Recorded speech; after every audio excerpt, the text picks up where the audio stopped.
good afternoon guys. As of now, it's 3 PM na ng hapon. Meron tayong customer.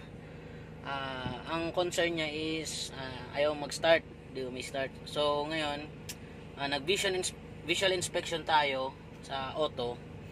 Ang nakita natin is walang signal yung fuel pressure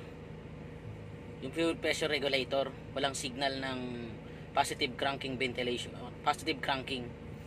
Kumbaga wala siyang positive tawag doon,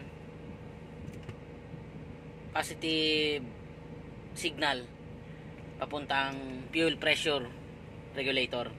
So ngayon ang na-found out namin na sira is computer box and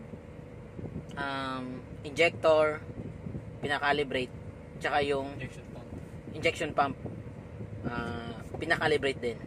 So ngayon guys, ipapakita ko sa inyo kung ano yung nakita namin, and ito, tara, pakita ko sa inyo yung ECU.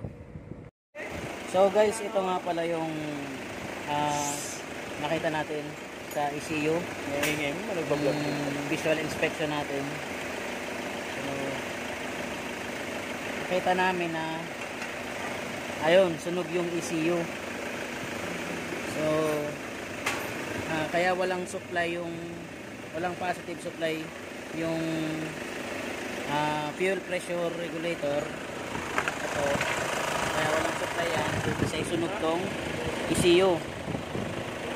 So ngayon, ayan, pinalitan na namin ng bagong ECU, pinalitan na namin. So tinesting namin, and ito pa nga pala guys, mga gulong, pinalitan namin yung injector. Hindi, sorry. Nag-calibrate ng injector, mga injectors, 4 na injector, tsaka yung fuel pump. Ayun, yun yung fuel pump. So ganun lang guys ang titingnan nyo kung halimbawa walang supply yung fuel pressure regulator, and check nyo kung mayroon 5 volts reference itong socket nya. So yun lang guys, at ito palang unit na to is ayan, Hyundai Santa Fe 2007 model. So ayun lang guys, yun lang yung may share ko sa inyong idea ngayon. Thank you, and sana may matutunan kayo.